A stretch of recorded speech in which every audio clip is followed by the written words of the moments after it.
Hermanos, buenos días, es un gusto volverles a saludar por este medio. El día de hoy, hermanos, vamos a platicar un poco acerca del Evangelio según San Juan, su parte final. Pero antes de comenzar, vamos a orar para dejar este tiempo en manos de nuestro Dios. Padre eterno, que moras en el cielo, Señor, y que estás en todo lugar. Te agradecemos porque nos permites una vez más estar juntos a través de este medio electrónico. Y Padre, ahora que estamos a punto de aproximarnos a tu palabra, te pedimos primeramente humildad. Humildad, Señor, para reconocer que nosotros debemos aprender de tu palabra y que debemos, Señor, estar dispuestos a hacer cambios en nuestras vidas. Humildad, Padre, para entender que este es nuestro manual de vida y que esto es lo que tú quieres para nosotros. Gracias, Padre, porque tú la dejaste, porque tú nos permites poder escudriñarla, memorizarla y meditarla, Señor. Te pedimos que ahora que estamos a punto de abrirla, Señor, seamos edificados. Y, Padre, que todo sea al final para tu honra y tu gloria. En el nombre de Cristo Jesús. Amén. Hermanos, vamos a abrir nuestras Biblias en el Evangelio según San Juan, el cuarto de los Evangelios, capítulo 21, versículos 15 hasta donde termina el Evangelio, que es en el versículo 25. Vamos a leer este pasaje y dice de la siguiente manera: Cuando hubieron comido, Jesús dijo a Simón Pedro: Simón, hijo de Jonás, ¿me amas más que estos? Le respondió: Sí, Señor, tú sabes que te amo. Él le dijo: Apacienta mis corderos. Volvió a decirle la segunda vez: Simón, hijo de Jonás, ¿me amas? Pedro le respondió: Sí, Señor, tú sabes que te amo. Le dijo: Pastorea mis ovejas. Le dijo la tercera vez: Simón, hijo de Jonás, ¿me amas? Pedro se entristeció de que le dijese la tercera vez: ¿me amas? Y le respondió: Señor, tú lo sabes todo, tú sabes que te amo. Jesús le dijo: Apacienta mis ovejas. De cierto te digo, cuando eras más joven te ceñías e ibas a donde querías, mas cuando ya seas viejo, extenderás tus manos y te ceñirá otro y te llevará a donde no quieras. Esto dijo dando a entender con qué muerte había de glorificar a Dios, y dicho esto, añadió: Sígueme. Volviéndose Pedro vio que le seguía el discípulo a quien Jesús amaba, el mismo que en la cena se había recostado al lado de él y le había dicho: Señor, ¿quién es el que te ha de entregar? Cuando Pedro le vio, dijo a Jesús: Señor, ¿y qué de éste? Jesús le dijo: Si quiero que él quede hasta que yo venga, que a ti, sígueme tú. Este dicho se extendió entonces entre los hermanos, que aquel discípulo no moriría. Pero Jesús no le dijo que no moriría, sino: Si quiero que él quede hasta que yo venga, que a ti. Este es el discípulo que da testimonio de estas cosas, y escribió estas cosas, y sabemos que su testimonio es verdadero. Y hay también otras muchas cosas que hizo Jesús, las cuales si se escribiesen una por una, pienso que ni aún en el mundo cabrían los libros que se habrían de escribir. Amén. Hermanos, el Evangelio según San Juan es un evangelio hermoso. Cuando una persona se convierte a Cristo, muchas veces se le recomienda que comience por leer ese evangelio, porque en ese evangelio, mis hermanos, difiere de los evangelios sinópticos un poco, pero a final de cuentas nos muestra que Jesús es ese Mesías prometido, igual que los otros evangelios, pero lo presenta de una manera única, porque este evangelio fue escrito pensando para un público que no era judío, fue pensado para un público para lectores que eran lectores paganos, lectores de habla griega principalmente. Entonces Juan identifica a Jesús con el logos que para ellos era la palabra que daba vida a todas las cosas, la palabra que hacía que el mundo funcionase. Entonces Juan lo presenta de esta manera: si quieren buscar la razón de que esto exista, es Jesús. Pero va mucho más allá. Él afirma en los primeros capítulos que Jesús es el Hijo de Dios y además que Jesús es Dios. Entonces, hermanos, por eso este evangelio es tan único y por muchas otras cosas, pero ahorita nos vamos a centrar en este pasaje que estamos viendo, que es el capítulo 21, de los versículos 15 en adelante. ¿Cuál es el contexto de este pasaje? Jesús está a punto de hacer una de sus apariciones frente a algunos de sus discípulos. Entre estos discípulos están Pedro y Juan, que están pescando en una barca. Jesús está a la orilla y les dice que si han pescado algo. Ellos han pasado toda la noche y no hay nada, no han pescado nada.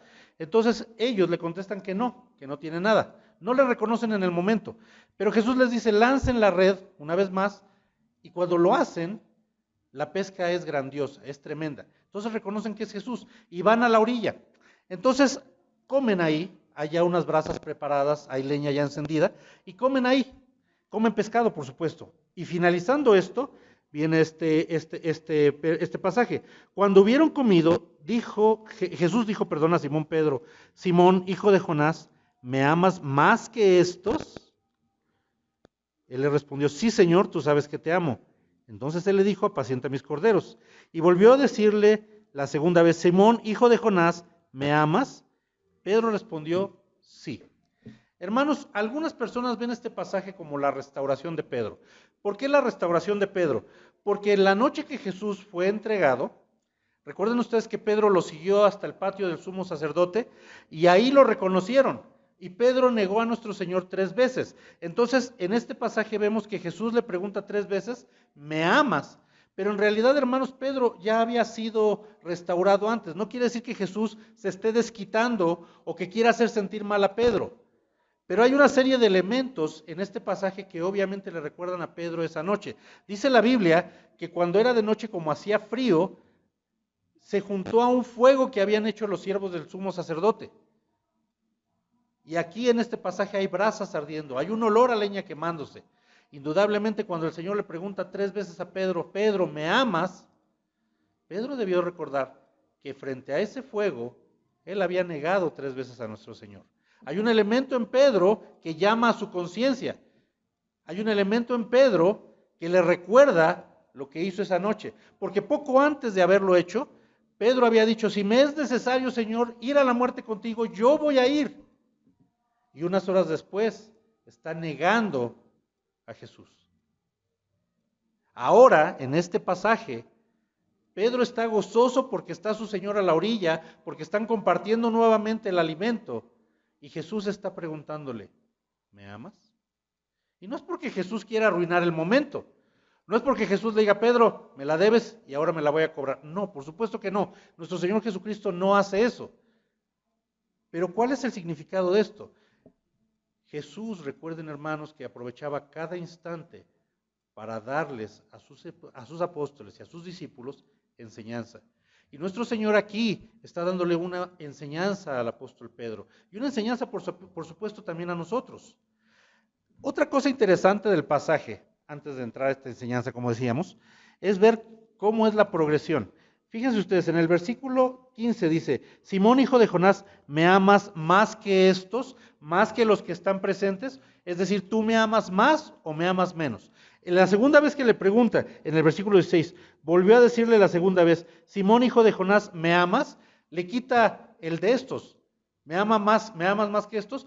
Es decir, nuestro Señor va bajando poco a poco de intensidad. Y la última, le dijo la tercera vez en el versículo 17, Simón, hijo de Jonás, ¿me amas?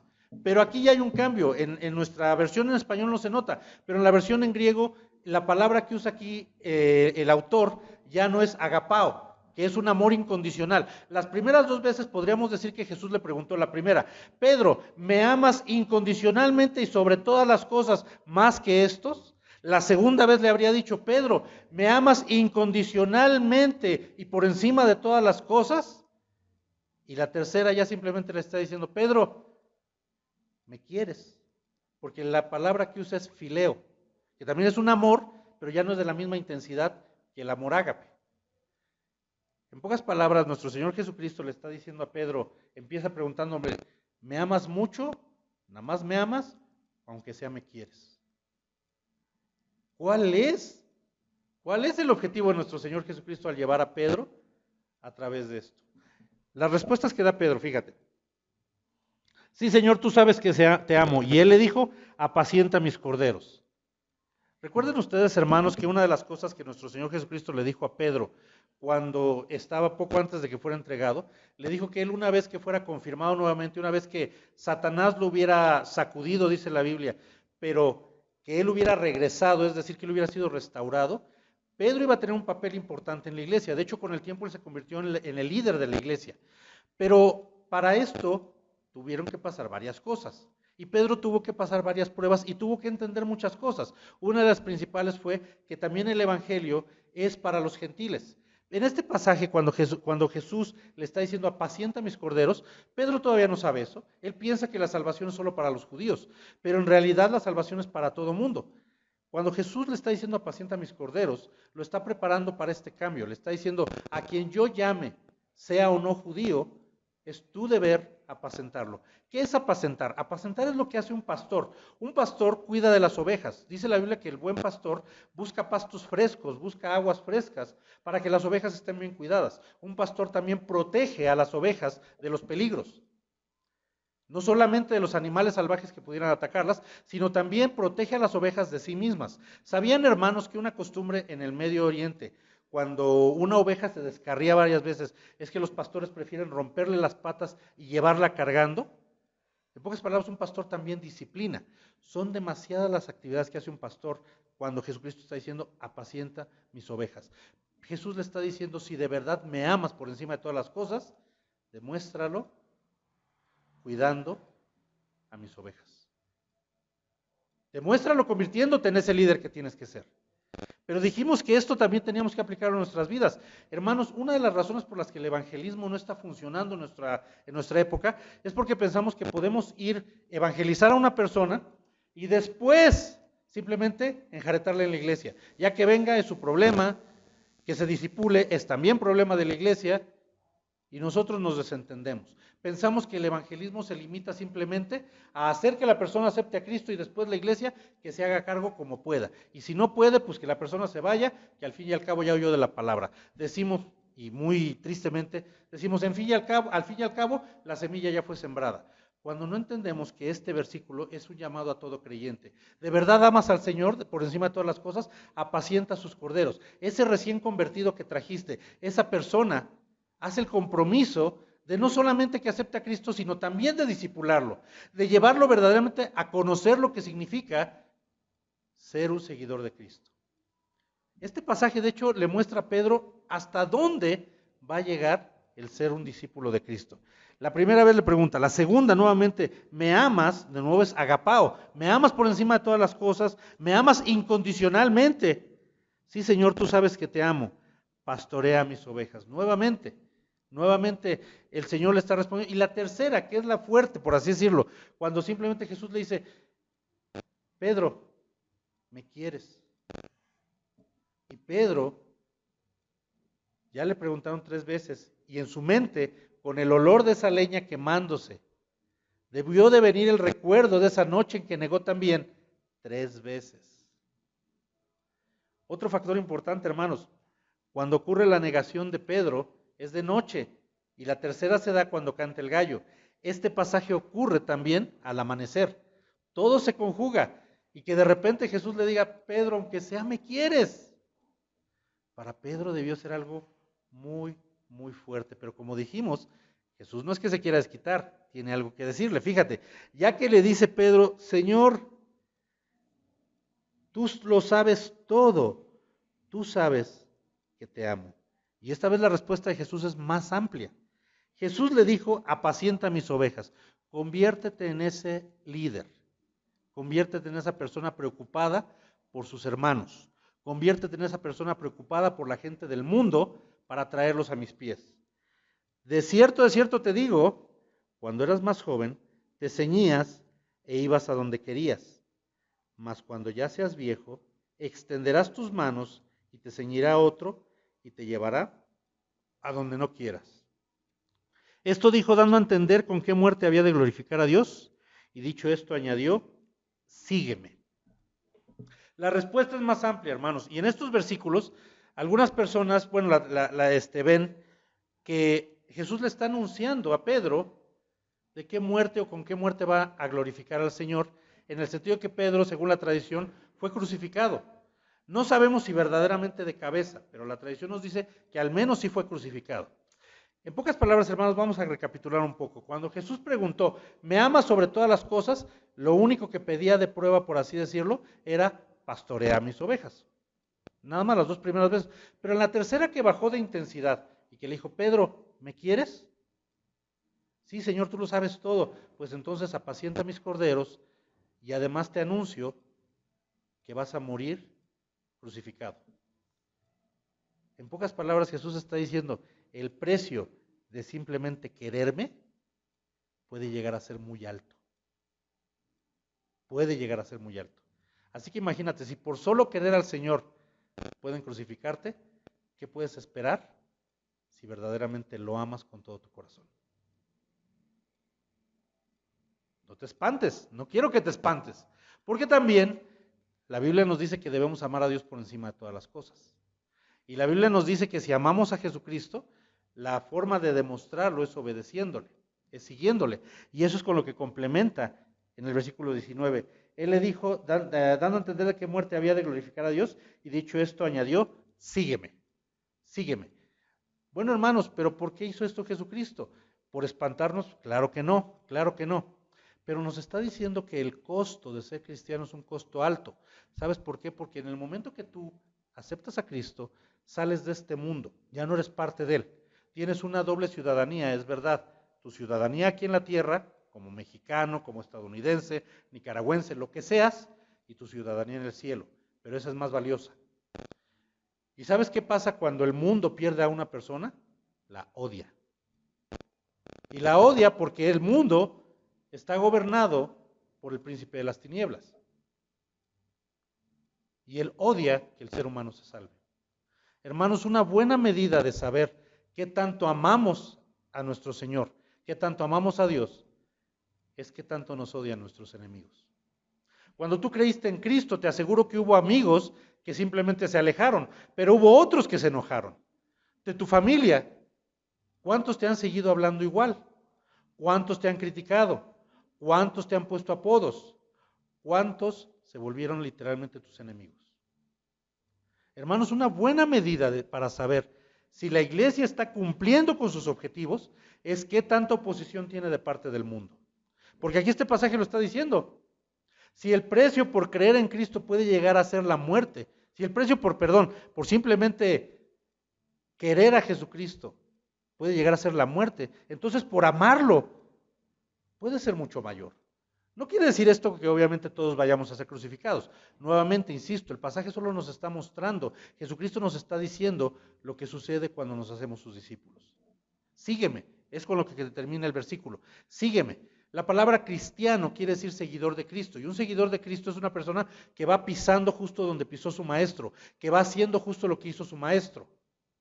Hermanos, en pocas palabras, cuando Pedro se confronta a esto, Jesucristo lo que le está diciendo es, tú estás declarando que me amas por encima de todas las cosas, por lo tanto puedes esperar oposición del mundo, puedes esperar tener muchos enemigos, puedes esperar incluso la muerte.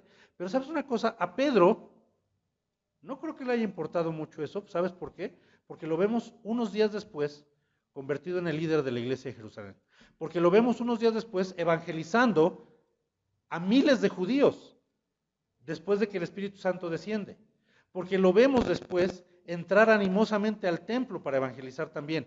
Porque lo vemos también diciendo, es mejor obedecer a Dios, es necesario obedecer a Dios antes que a los hombres. Y finalmente en su vida lo vemos terminar siendo crucificado. ¿Por qué Pedro haría esto? Si somos lógicos, si somos seres humanos lógicos, a mí me hacen esta advertencia, sígueme y la muerte te espera y yo me voy por el otro lado. No lo sigo, me voy por el otro lado. Pero ¿por qué Pedro decide seguirlo? Porque la recompensa, hermanos, es mucho mayor. Uno puede pensar que la recompensa es simplemente el cielo, un lugar muy bonito, de paz, donde no hay enfermedad. Pero hermanos, estamos dejando el cielo a la mitad. ¿Sabes cuál es la verdadera recompensa del creyente? Y que empieza aquí, la comunión con Dios. Ese gozo, esa seguridad, esa paz que trae el hecho de saber que Dios no solo está contigo, sino que Dios controla todo lo que pasa en tu vida. Esa seguridad que te da el saber que en medio de la necesidad puedes doblar tus rodillas y decir, Señor, necesito esto o necesito aquello. Hermanos, esa seguridad no la tiene toda la gente. Nosotros sí. Y no empieza en el cielo, empieza desde ahorita. Y empieza porque tú tienes al Espíritu Santo morando dentro de ti. Y gracias a ese Espíritu Santo, todas tus oraciones, todas tus peticiones, todas tus acciones de gracias llegan delante de Dios. Él traduce aún aquellas cosas que no puedes explicarle a Dios. Él le dice, ¿de qué tienes necesidad? ¿O qué es lo que tratas de decirle? Cuando la necesidad es tan abrumadora que no hayas palabras, el Espíritu Santo traduce por ti. Cuando también, El agradecimiento es tan abrumador que no hayas palabras, es el Espíritu Santo el que traduce. Hermanos, esa comunión comienza aquí. Pedro lo sabe. Y sabes que no hay nada más deseable en esta vida que la comunión con Dios. Y por supuesto pensar que esa comunión llegando al cielo va a ser más perfecta todavía. Hermanos, ¿qué más podemos pedir? Un estorbo viene. Volviéndose Pedro, vio que le seguía el discípulo a quien amaba Jesús, Juan, por cierto, el mismo que en la cena se había recostado al lado de él y le había dicho: Señor, ¿quién es el que te ha de entregar? Cuando Pedro le vio, dijo a Jesús: Señor, ¿y qué de este? Y Jesús le dijo: si quiero que él quede hasta que yo venga, que a ti, sígueme tú. ¿Por qué digo un estorbo? Bueno, aquí la curiosidad le gana a Pedro. Pedro es un apóstol que tiene una característica interesante. Siempre tuvo problemas con su gran boca. Siempre lo metía en problemas. Y aquí no es la excepción. Cuando ve que Juan viene atrás de ellos caminando, Pedro dice: bueno, ya me dijiste a mí qué me va a pasar, y a este, ¿qué le toca? Pregunta inocente al parecer. Pero es una pregunta, hermanos, que el día de hoy es un estorbo para muchos creyentes. Señor, yo te voy a servir, pero ¿qué van a hacer los demás? Señor, yo quiero serte agradable, pero los demás, ¿qué hacen? Pero los demás, ¿qué son? Pero los demás. Y hermanos, te voy a decir cuál es el problema de esta pregunta. El problema de esta pregunta es que quitas la mirada de Jesucristo, a quien debes de seguir, y la pones en la gente, en seres humanos. ¿Y sabes qué? Normalmente vas a poner la mirada en aquellos que están espiritualmente peor que tú, porque así te vas a poder sentir bien. Dicen que los miserables buscan otros más miserables para sentirse mejor, y que no hay mejor forma de subirse uno mismo la autoestima que bajándosela a otra persona. Y los cristianos hacemos eso. Los cristianos vemos a aquellos cristianos carnales, aquellos que son chismosos, aquellos que todavía batallan con algún pecado, y nos comparamos con ellos y decimos: yo estoy mucho mejor. Los cristianos también en el servicio hacemos algo semejante. En el servicio, ahí nos comparamos, pero a la inversa, como si fuéramos víctimas. Hermano, ¿por qué no ayuda usted en la iglesia? Ay, hermano, es que estoy tan ocupado. Ay, hermano, es que ya estoy tan viejo. Ay, hermano, es que sé muy poco de la Biblia. Y a lo mejor lo único que te están pidiendo es si puedes barrer. ¿Qué tanto necesitas saber de la Biblia para barrer el local? Cuando mi mamá me enseñó a barrer, yo ni siquiera sabía que existía la Biblia. Hermanos, hay ministerios para los que obviamente sí se necesita conocer, pero sin importar qué ministerio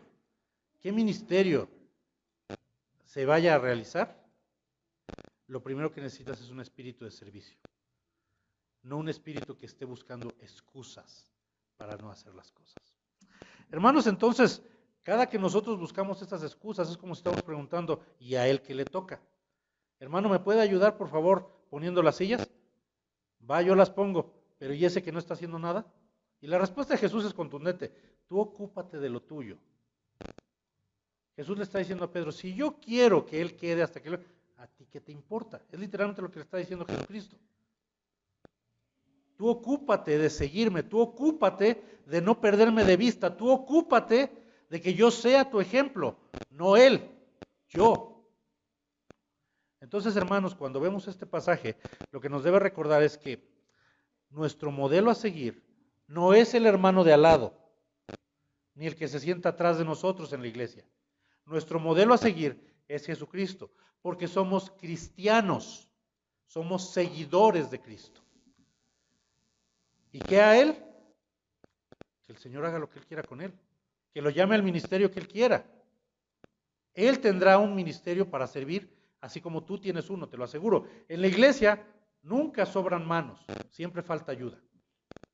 Así que, hermanos, dejemos de preguntarnos ¿y al otro qué le toca? Y centrémonos en seguir a nuestro Señor. Centrémonos en mostrar nuestro amor a través de eso, a través de seguirlo, a través de servirle, a través, hermanos, de apacentar a las ovejas, porque ese no es solo trabajo de los líderes, es trabajo de todos nosotros. Apacentar a las ovejas implica no hacer chismes. Apacentar a las ovejas implica, cuando ves a tu hermano triste, acercarte con una palabra de consuelo. Apacentar a las ovejas implica cuando el hermano esté enfermo, visitarle. Apacentar a las ovejas implica cuando el hermano tenga una necesidad, suplir. Eso no solo le toca a los líderes, eso es parte de lo que cada seguidor de Cristo que dice que le ama, tiene que hacer. Estar dispuesto a todo. Vamos a orar, hermanos. Padre, cuántas gracias te damos, Señor, porque nos has permitido estar aquí esta mañana. Te pedimos, Padre, que ahora que nos hemos acercado a tu palabra, seas tú glorificado a través de que nosotros la pongamos en práctica. Y, Señor, que todo esto sea para tu gloria y tu honra. Gracias por tu palabra nuevamente. En el nombre de Cristo Jesús. Amén. Gracias, hermanos.